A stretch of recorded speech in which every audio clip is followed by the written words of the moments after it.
Om Tava Kathamritam Tapta Jeevanam Kavibhiriditam Kalmashapaham Shravanamangalam Srimadatatam Bhuvi Grinanti Ye Bhurida Janaha.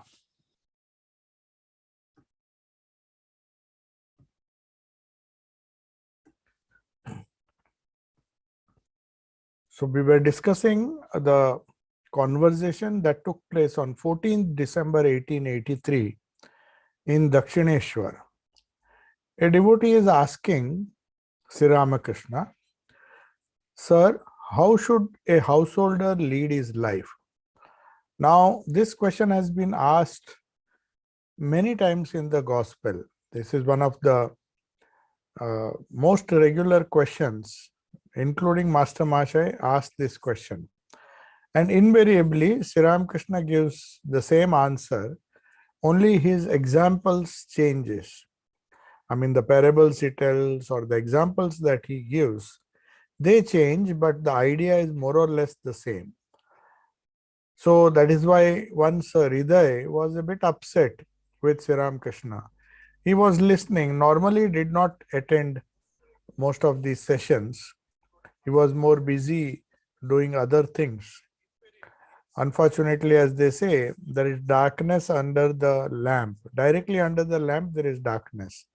So Hriday, who could have taken so much of advantage in the holy company of Sri Ramakrishna, was busy with so many other matters.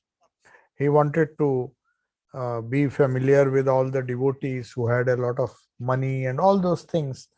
And he was after many other things other than spirituality. So he was trying to advise Sri Ramakrishna by saying that if you tell the same thing again and again, people will not be attracted. So Sri Ramakrishna gets angry on Hriday and said, why do you say that? I will repeat the truth 100 times if necessary. What is that to you?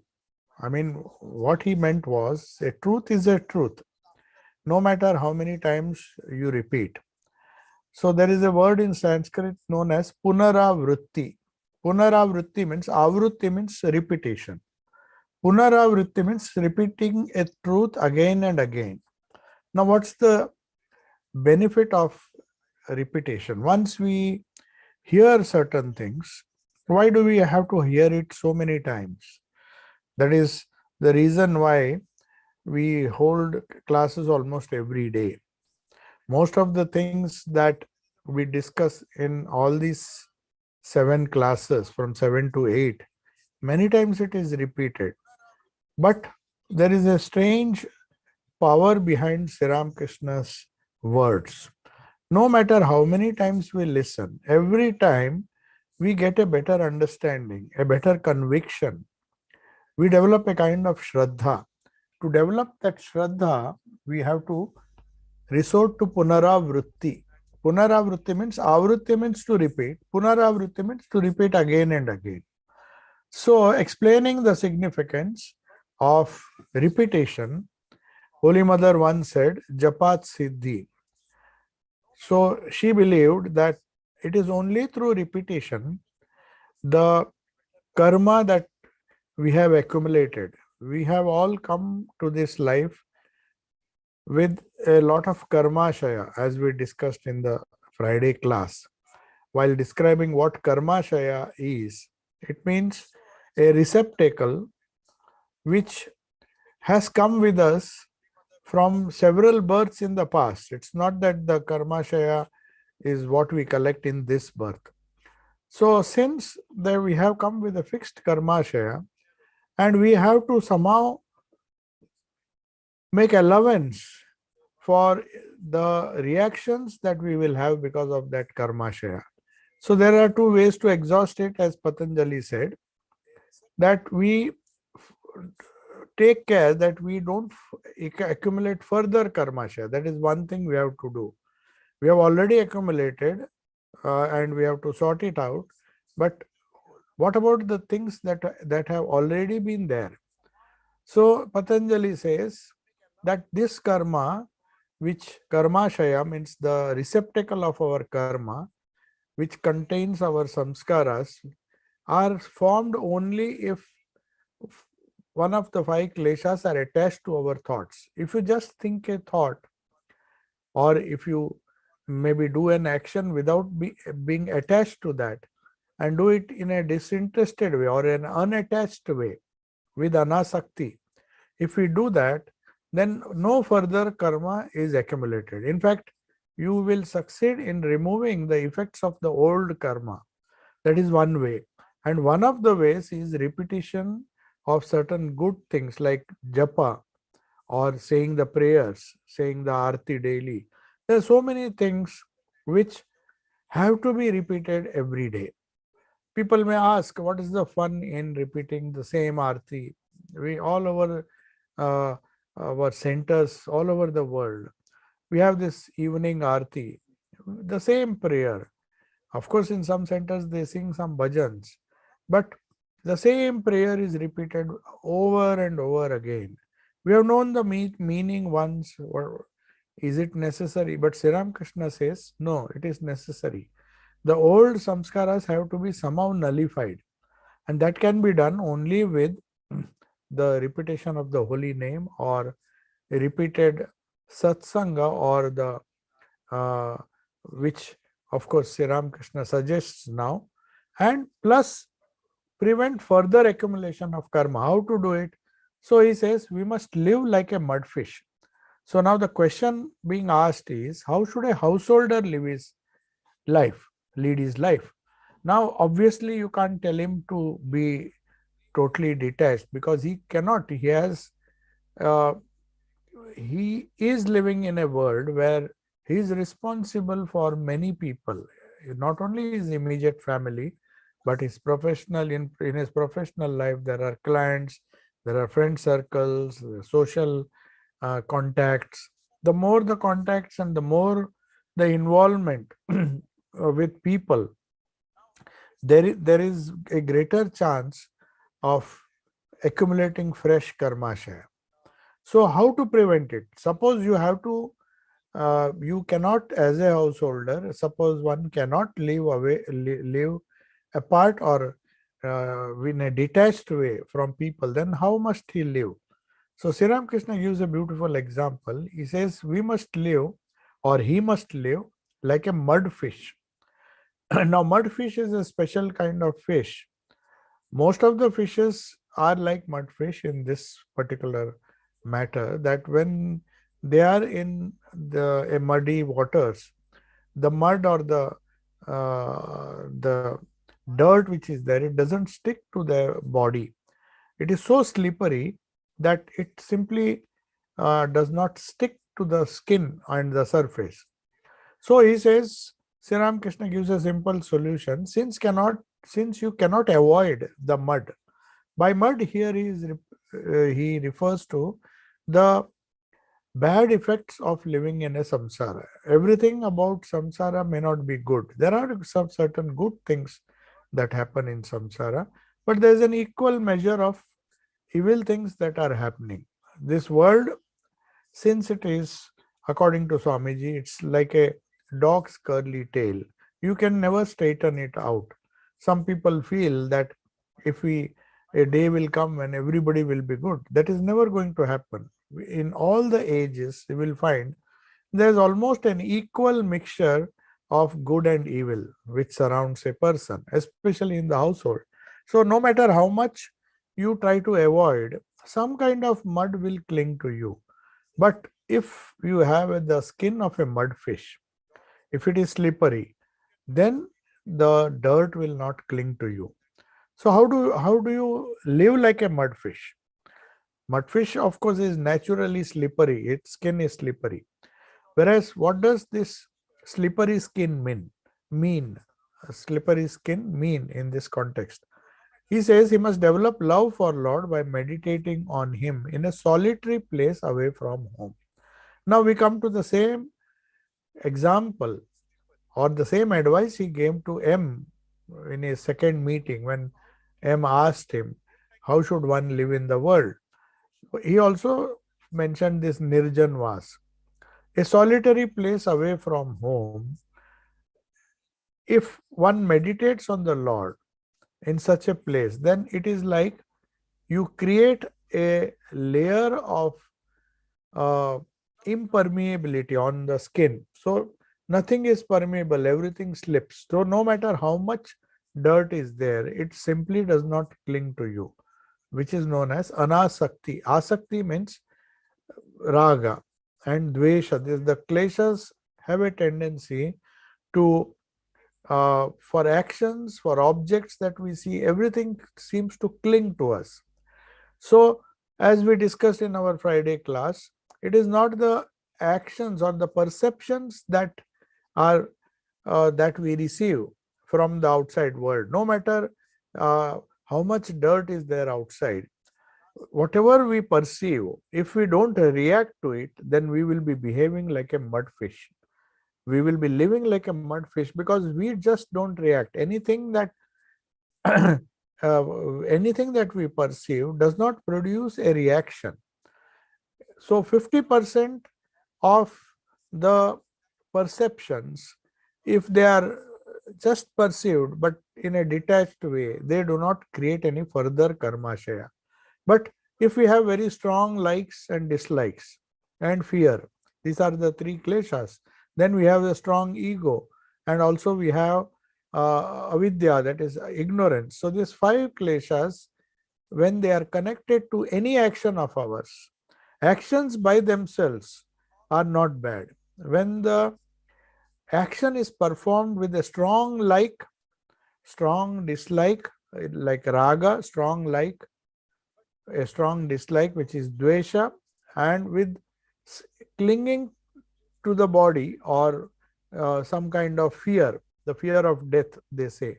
When these three things uh, impact our thinking process, impact our reactionary process, when we react, if we react with these three or other two kleshas, the kleshas, by kleshas we mean the pain bearing, or you can say the pain bearing obstructions, that which causes pain and sorrow, are known as kleshas. So these pain bearing obstructions like attachment, or intense hatred, or fear of death, all these things, or any kind of fear, when we perform actions under the influence of the kleshas, then the karmashaya goes on increasing, and the burden, the load which we have to carry, it increases further. That causes stress, anxiety. So how to avoid that? As I said, avoid further karmas. How to do that? Now and then go into solitude, because no matter how slippery our skin is, the mudfish, of course, it manages to, nothing clings to that mudfish. But till we acquire love and devotion towards God, which will make our skin impervious to the dust or the dirt around us, till then we have to avoid. So Sri Ramakrishna says, first cultivate love for the Lord, which will act like a slippery surface of the fish. And you can do it by meditating on him in a solitary place, nirjan vas, away from home. He can then live with anything else. I mean, uh, he can live with his family without attachment to it. This seems to be a very easy thing, but it is very difficult to practice. It's like he lives in the mud but does not allow it to soil his body. Such a person leads a life of non-attachment in the world. This is the essence of the entire Gita. If we see the life of Sri Krishna in the Bhagavad Gita, it is full of this quality of non-attachment, like the mudfish. He literally lived like a mudfish. Whether it was Brindavan, he had no attachment. People think that the gopis were definitely attached to him, but they were not attached to him in a gross way. They were attached to him in a very spiritual way. That is why when he left Brindavan, he never came back. So like the mudfish, nothing could cling to him. So of course the gopis did not They were not attached to his physical form or maybe even his subtle form. They were just, uh, they had a tremendous attachment to the Lord who came in the form of Krishna. So they were attached to his divine form, not the human form, because he was just a mere child. So, and it was not a kind of selfish attachment. They, when Uddhava and when the other Narada and others come and meets, they meet him and they are concerned about Sri Krishna. They are simply asking him, how is our Sri Krishna? How is he? They just want to know about his welfare. He may be in far away Dwaraka, but they are attached. They are not attached in a selfish way. Our attachments is because of what we gain by that attachment, what we gain by this somebody's company. So that kind of attachment was not there in the life of Sri Krishna, whether he was in the Mahabharata situation or in Dwaraka or in Vrindavan or even in Gokul. He was loved by everybody, but he himself led a life of non-attachment to the world. So Sri Krishna notices now that money is all attention to his words, because though the question is asked by a devotee, M knows that this answer is for me. So Sri Krishna casting a glance at money. Money means M. He used to change his names very often. He says one can realize the Lord when one has developed deep dispassion or vairagya. He who develops it feels that the world is a forest on fire. It is ever burning. This example is given by Shankaracharya in his commentary. He looks at his wife and son as a death's well. Now, this is very difficult to understand. How can one look upon one's own wife and a son as a death well? Sri Ramakrishna seems to be very harsh when he is stating this, but what he said is absolutely true. So he who develops, if one has to get rid of attachment, one has to realize the Lord, that deep dispassion, abhyasa and vairagya go together. So that is why we find no matter how much we repeat, how much of abhyasa we do, how much of japa we do, somehow this clinging to the world, the dirt of the world, unless we live as a mud fish, we cannot survive. Even for survival, we need it. Otherwise, the fish will die in the mud.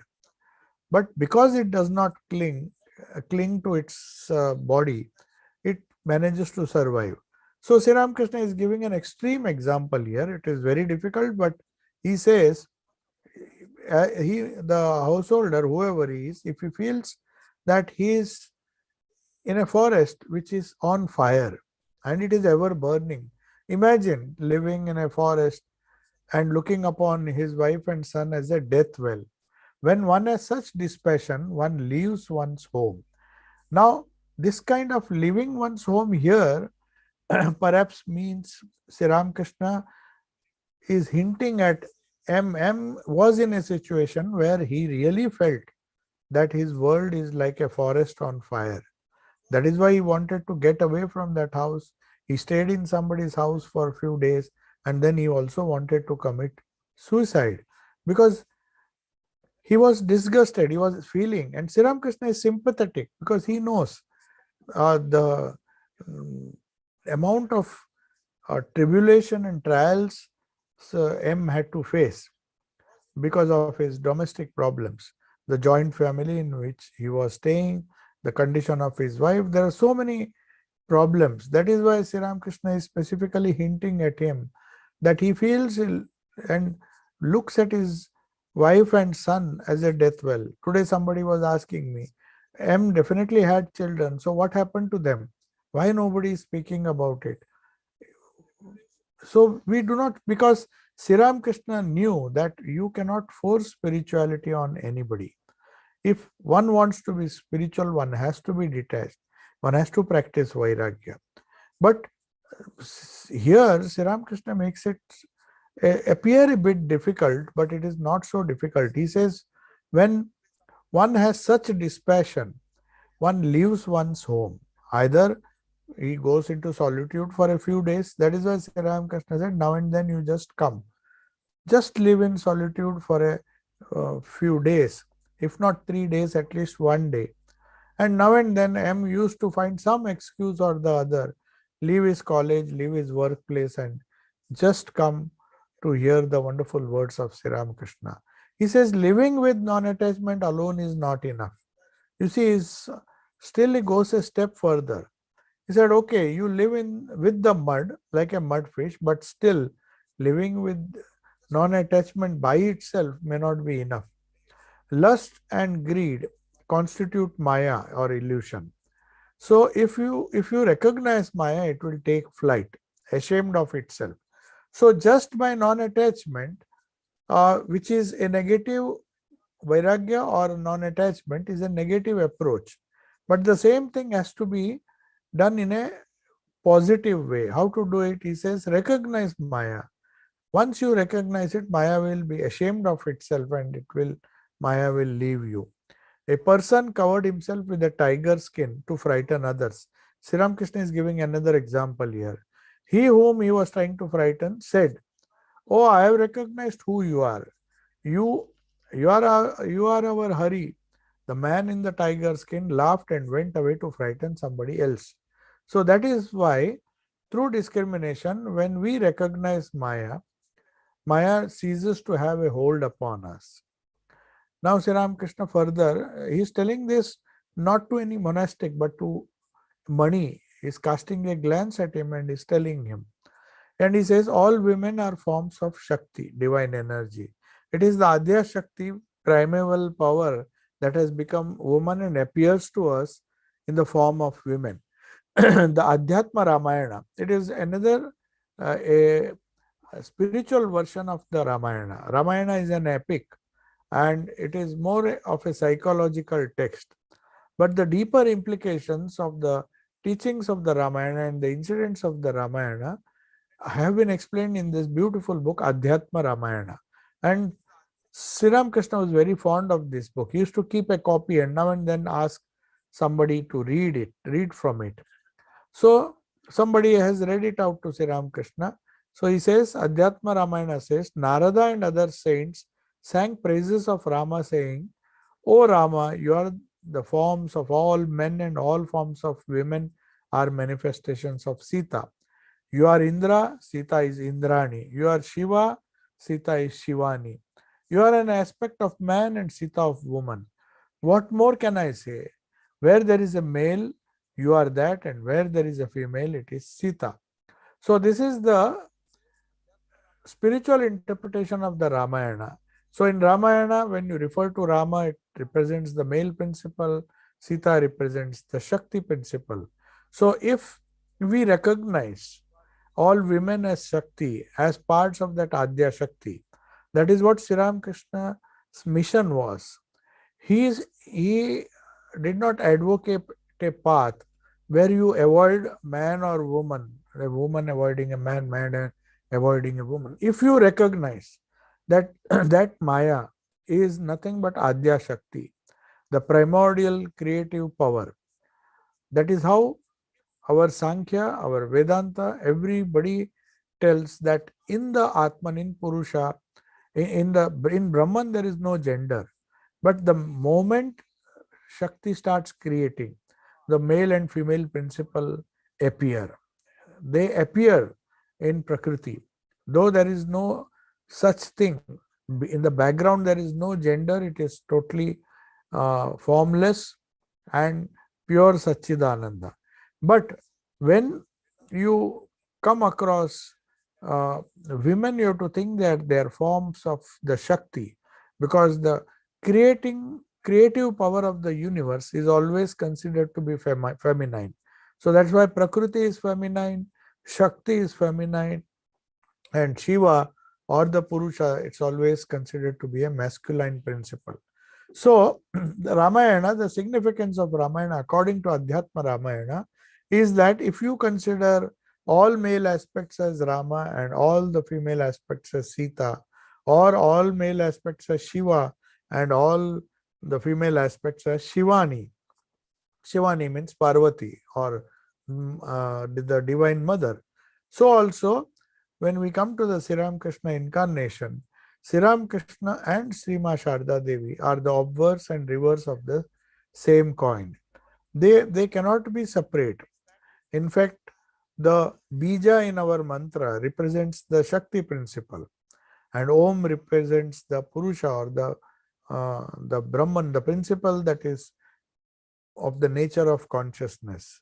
So when the bija is uttered, which is a symbolic of Mahamaya, we what in fact what we do is, when we repeat the bija mantra, which is a normally in most of the mantras, it is the representation of Shakti principle, just as Adya Shakti uh, creates this universe.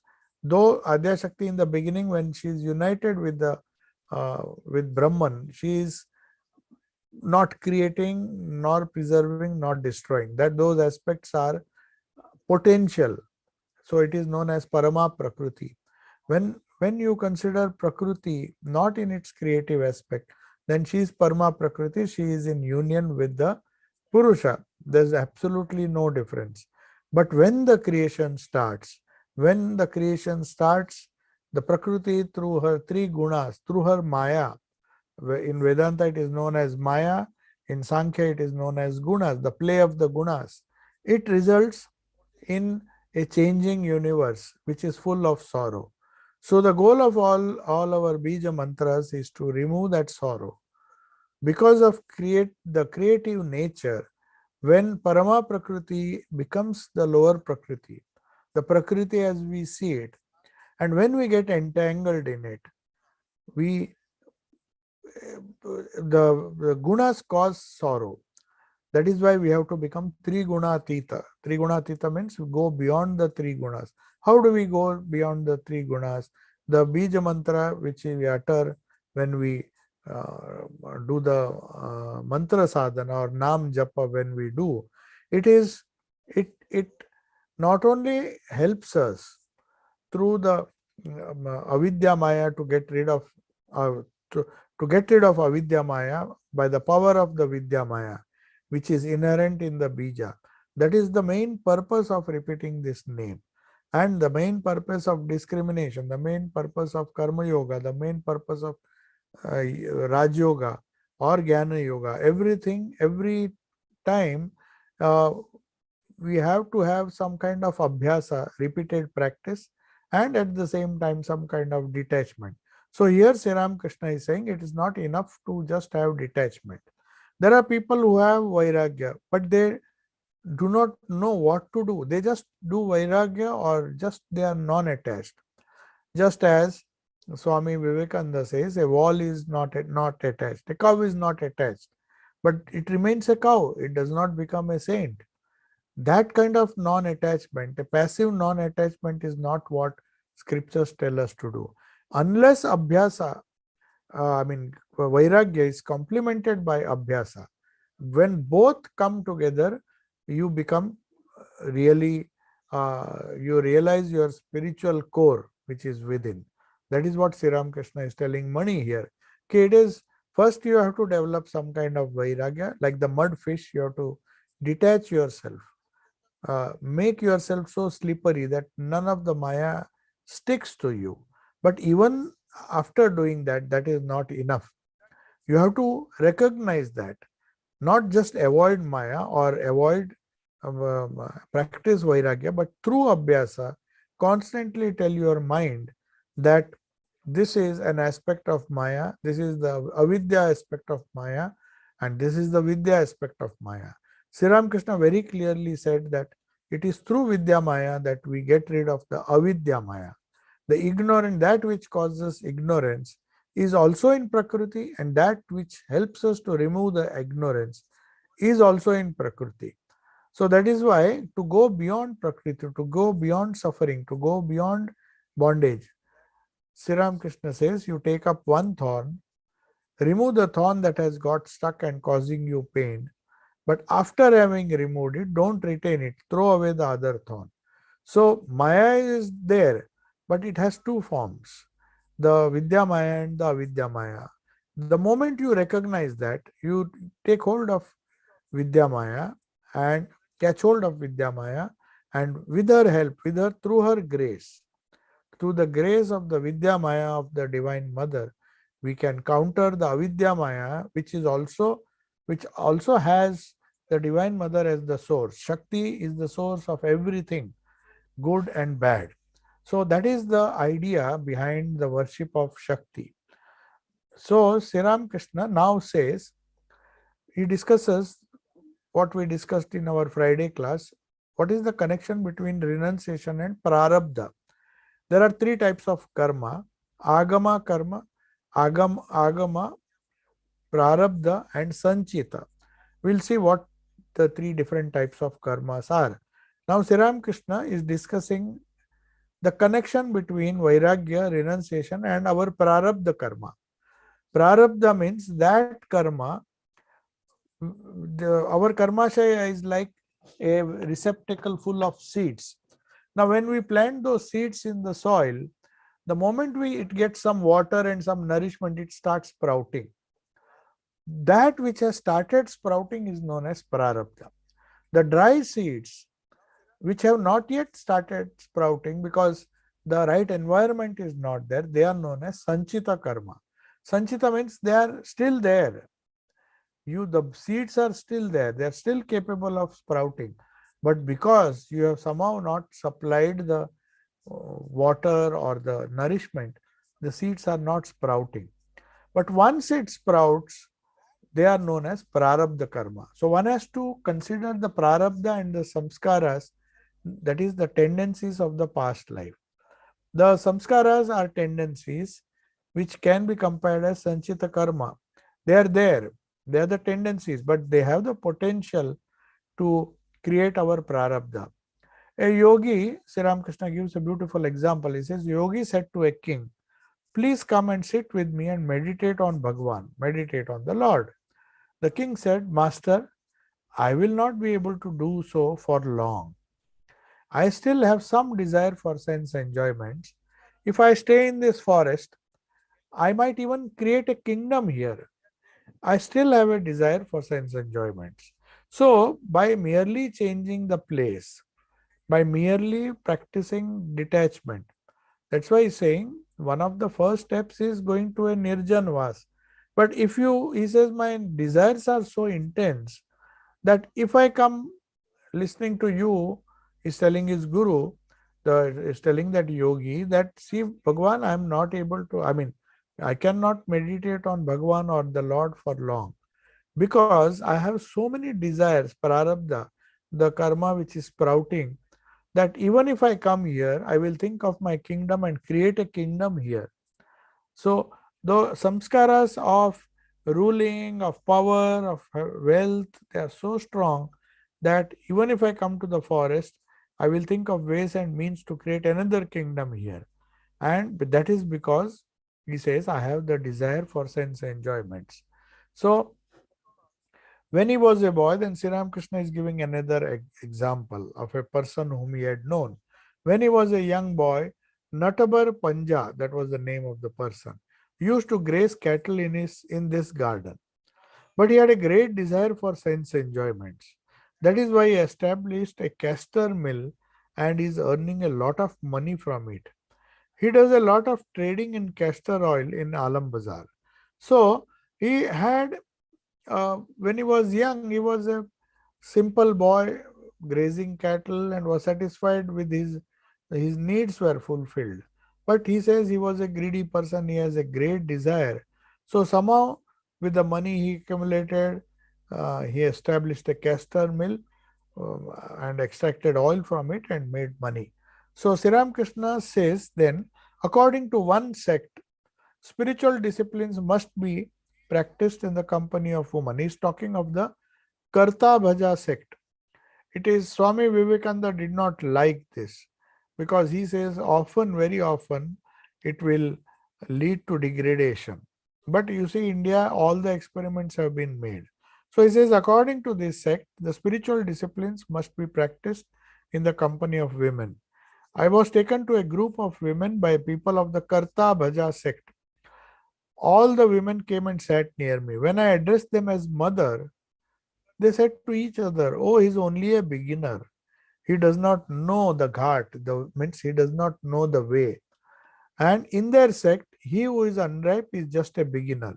Then he becomes an aspirant and lastly a Siddha of Siddha, supremely perfect person. So they thought when Sri Ramakrishna addressed those women who are, because he has an attitude of a child. The Kartavaja people believed, I mean, they still believe that the the sadhaka should have an attitude of a hero who controls his desire even when women are surrounding him.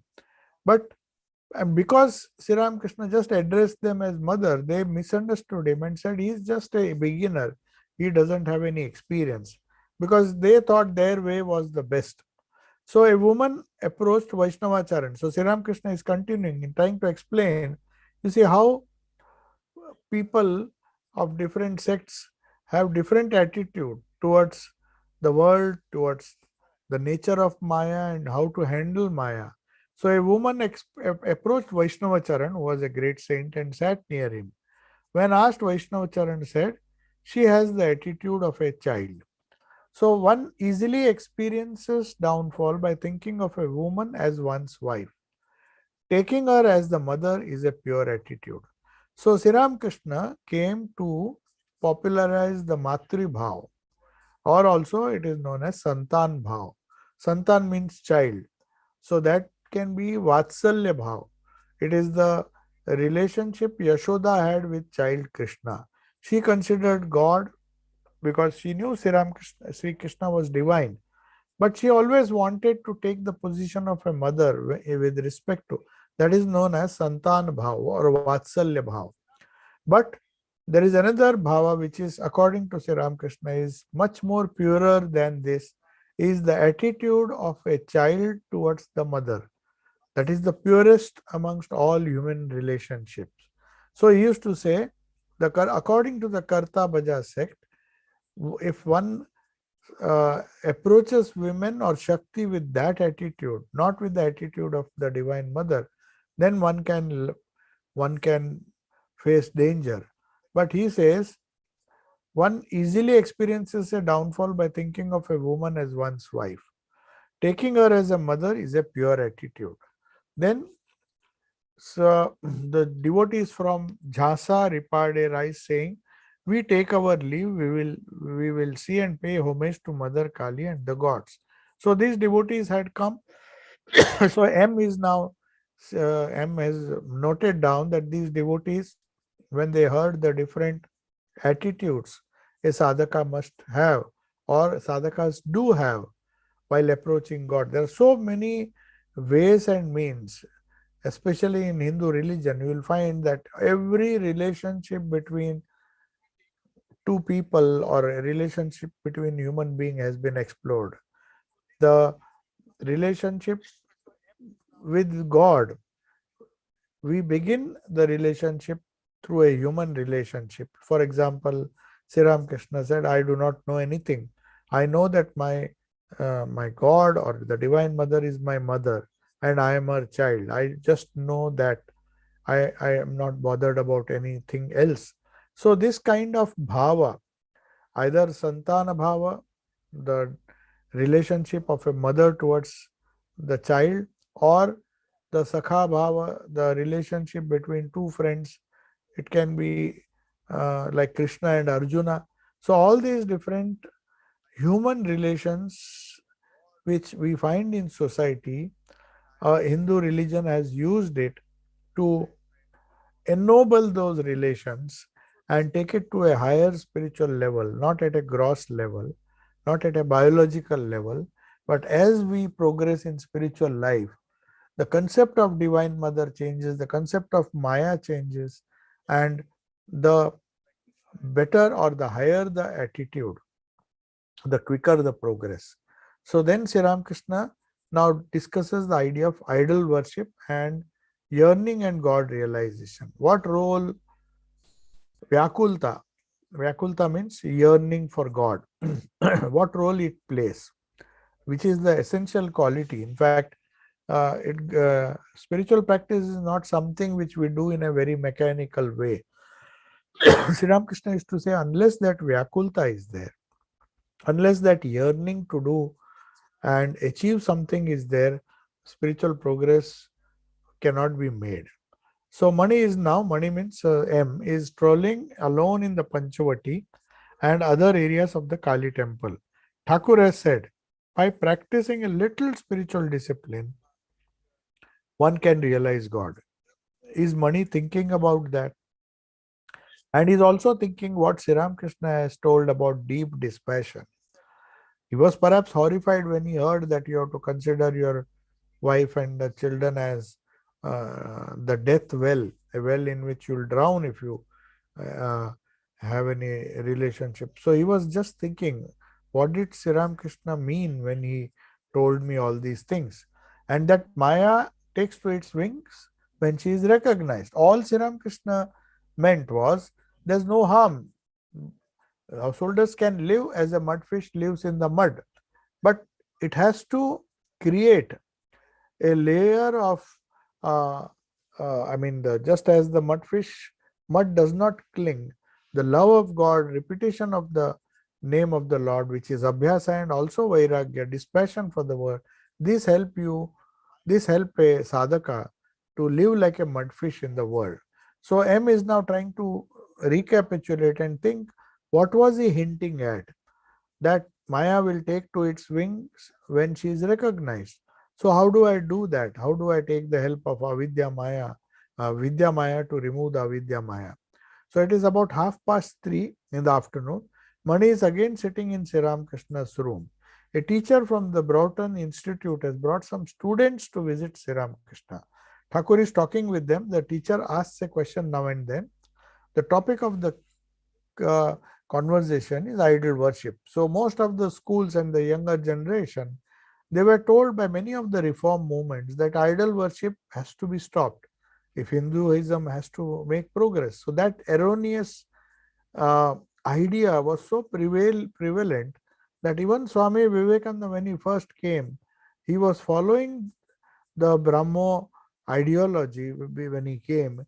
He did not bow down before the mother, divine mother. It took a lot of time for him to understand the science behind the idol worship, the significance of idol worship, and how through idol worship Sri Ramakrishna attained all spirituality. He began with idol worship. Of course, he did not do it till the end of his life. So that is why once when somebody asked about idol worship, Swamiji said, if by worshipping idols you can produce one Ramakrishna Paramahamsa, if that can be done, then I support idol worship. There's nothing wrong in it. Because he saw in front of his own eyes.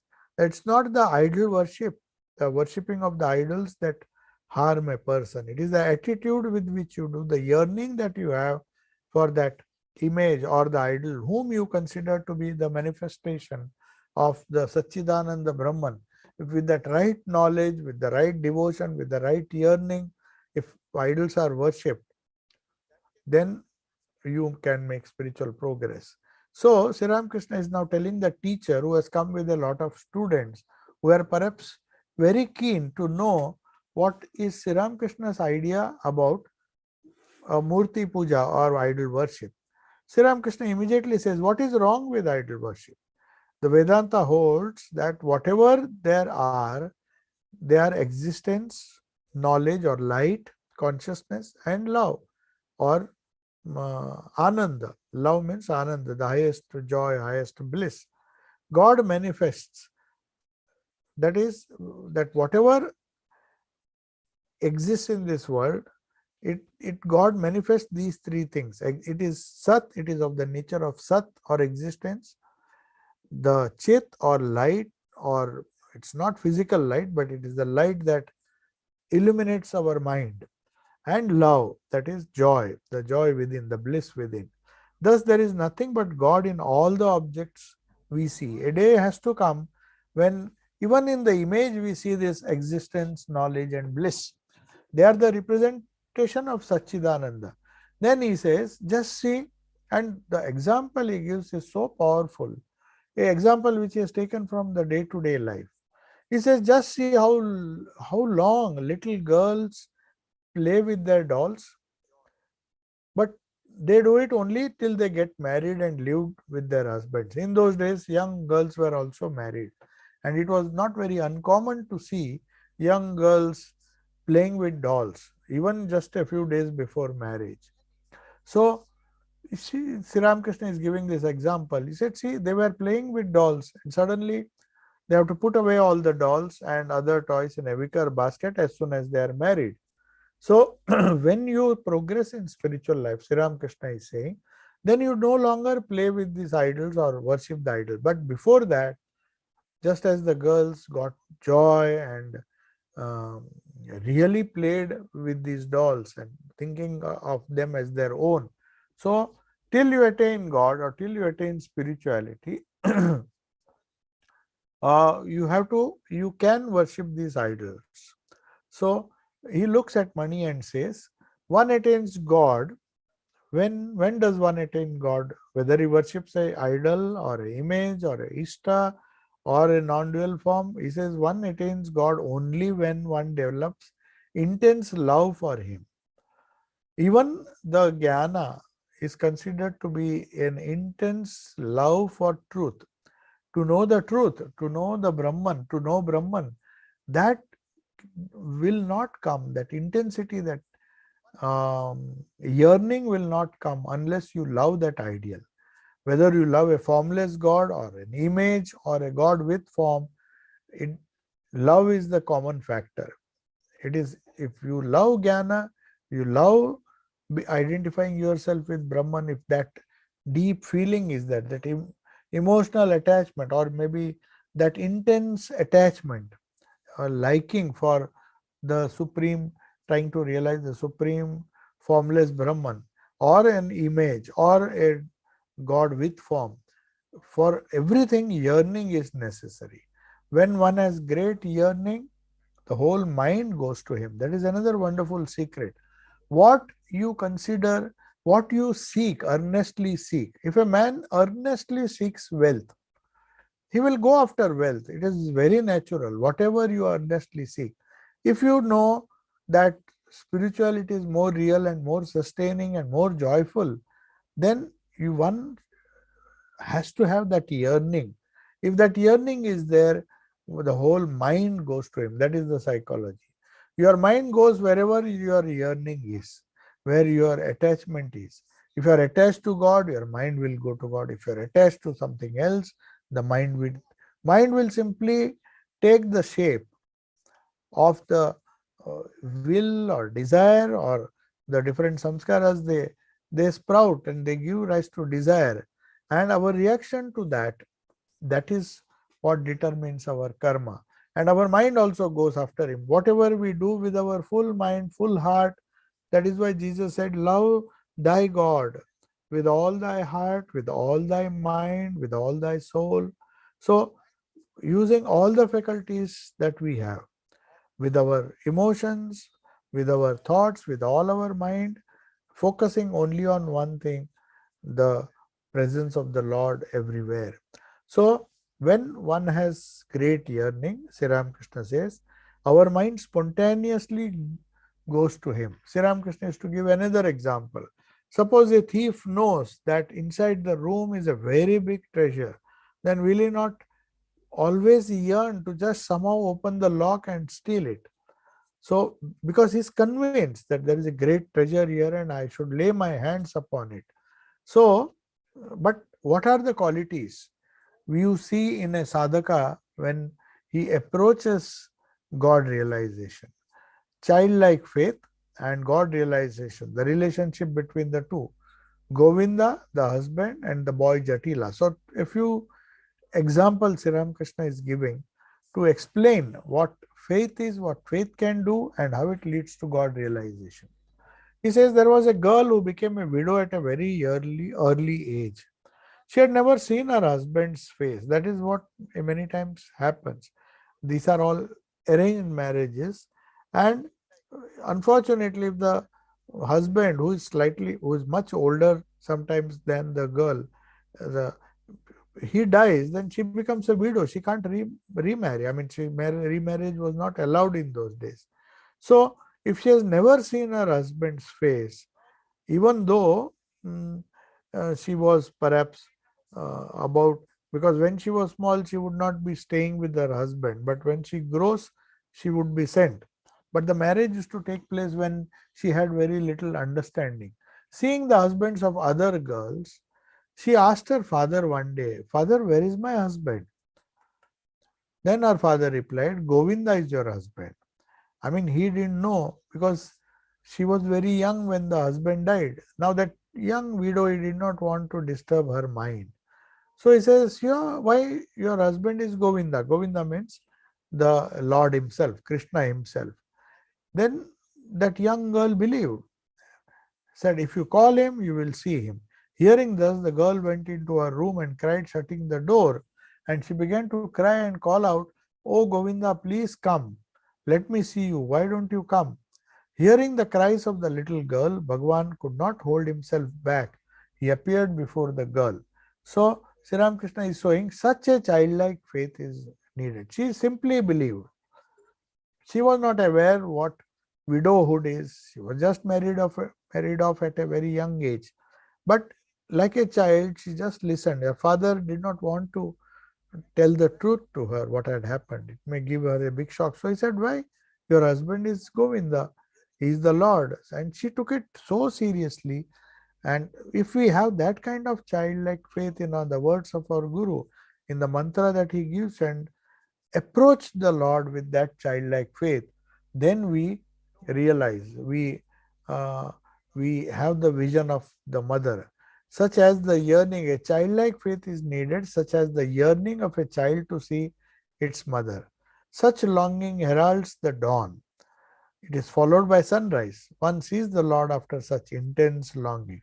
So somebody who has developed this kind of yearning by some method or the other, due to good samskaras or the grace of the Lord, he sees the Lord as a result of this intense longing. No more sadhana is required, but it has to be intense.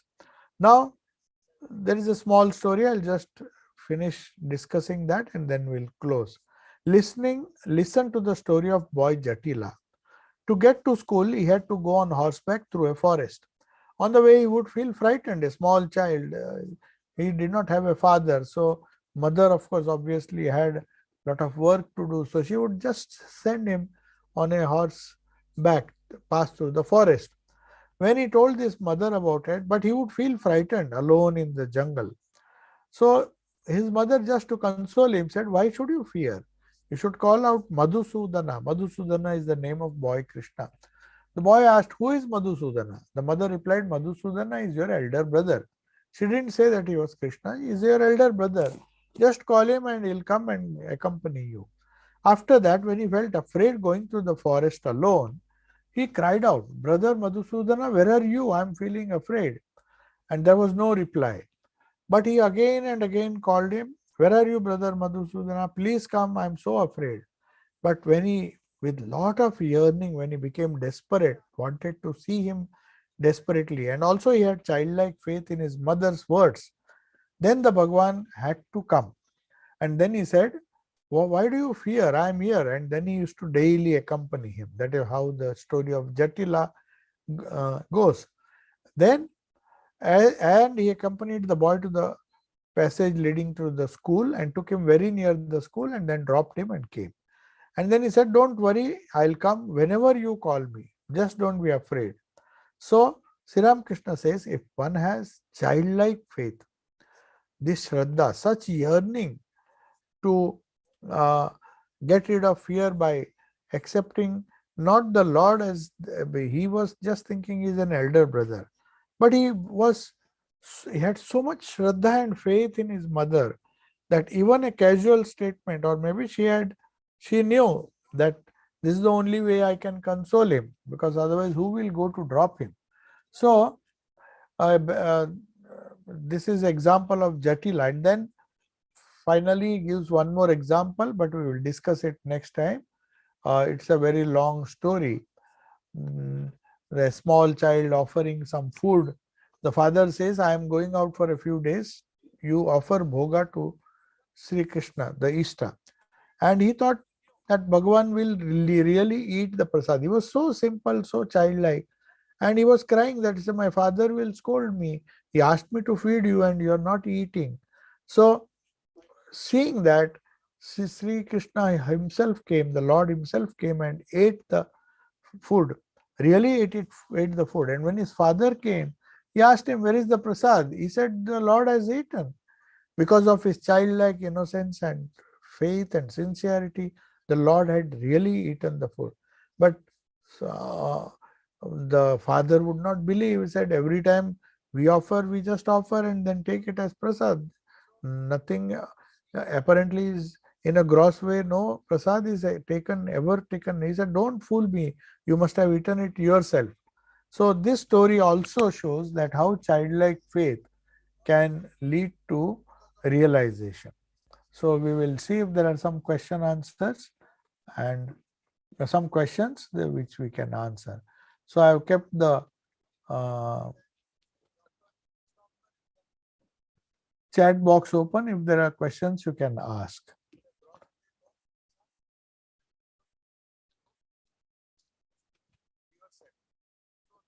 I am keeping the enabling, one can ask questions. One can unmute themselves and ask if somebody wants to ask.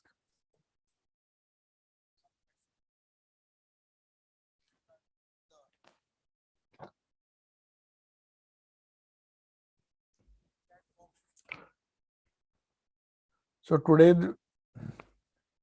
yeah. Can Thakur be thought of as the mother aspect as well as a father? Yes, definitely. That is one thing. If during initiation the instructions are given that since the mantra contains a bija, which is the bija of Mahamaya or Shakti, bijas are normally, the idea of bija mantra has come from the tantras.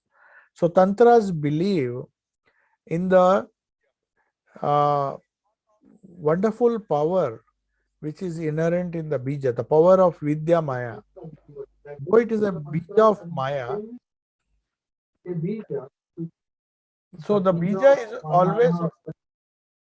Bijas are normally the idea of bija. Yeah. So the bija is always of Shakti. So in our tradition, in the Ramakrishna tradition, since the whole mantra, when you repeat it, it contains both the, it contains the bija of the Shakti as well as Sri Ramakrishna. If you consider him as a father, you can also consider him as the mother, or the Holy Mother as the maternal aspect of that same reality. So in either case, Parama Purusha and Parama Prakriti are one. Before manifestation, they are one. So for that reason, whether you call him the Father in heaven or the Mother, Divine Mother, it is the same. It is there is no difference. So you can call Thakur as Mother or even as Father whenever you wish. Yeah.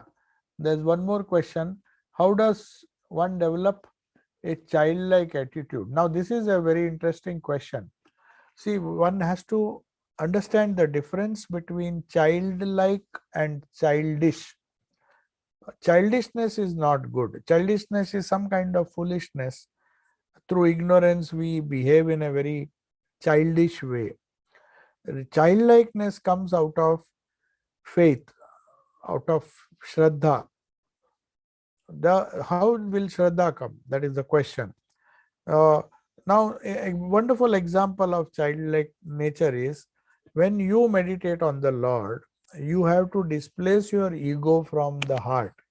That is how childlike attitude can be developed. Childlike attitude means a egoless attitude. What is this ego? It is that which makes us feel that it is I who am the master of my destiny. What does sadhana do? The idea of sadhana, if one does spiritual practices perfectly as advised by the Guru, then one has to develop that kind of egolessness. It is absolutely necessary to get rid of the ego. So there are different ways of getting rid of the ego. One of the ways is to meditate on the Lord in the lotus of the heart, which is the seat of our ego.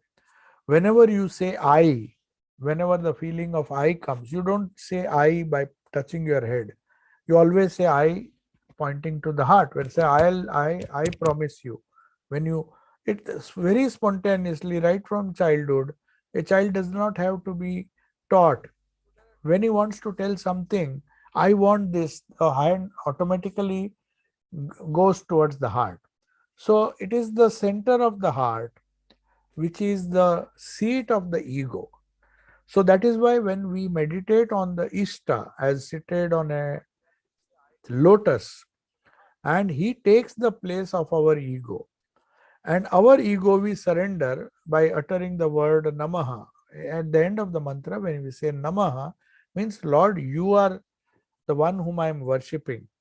I am nothing. I vacated the throne where my ego was sitting so far, but now I have placed you there. Since I have placed you in my heart, there is no place for that ego. That ego I have surrendered to you. When that happens, that childlike nature comes. It is only the ego that makes you, because the child's nature is such that he doesn't have any ego. It is only when it grows, because of the faulty education that we give to the child, we create an ego. We create, oh you don't like this, child doesn't like, oh my child doesn't like this, my child like this. So then that ego keeps on building. Unfortunately, in the name of love, we think that we are doing some service to the child by making him think that he is responsible for his own uh, decisions, and he becomes arrogant. Systematically, as he proceeds, the ego becomes I mean, the ego becomes larger and larger, and then he finds that the sorrows also correspondingly increase. The more the ego, the more the sorrow. The reason being is, to react, we need a strong ego. So when there is some action, some perception which takes place, our response takes the form, ego colors it, and all the different evil qualities that we have, anger, jealousy, they are all because of uh, hatred, pride. They are because of a enlarged sense of ego that we have. The more the ego, the more our evil qualities start manifesting. And the more our reaction, the more the sorrow, and the more the pain we feel. So, one of the ways is by reducing asmita. As I told you, there are 5 pain bearing obstructions according to yoga. One of them is avidya, that is, because of ignorance, we pamper our ego. Second is known as asmita, which is ego. So, ego is a cause of, just as ignorance is the cause of sorrow, it is painful.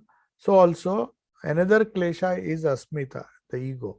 So, egolessness means childlike nature.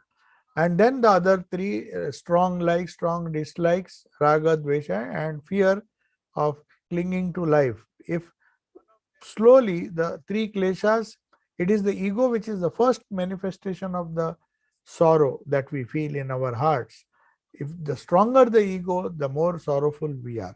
So when we lessen it, we become childlike. So to lessen it, one of the most important techniques is to place the Lord in the heart and allow him to run our, to conduct our life. Surrendering our will to that of the Lord is a sign that we are becoming childlike, not childish but childlike. So that is how childlike behavior can be cultivated. So yeah, so I'll take your leave. Om Shanti Shanti Shanti. Harihi Om Tat Sat. Sri Ramakrishna Arpanamastu.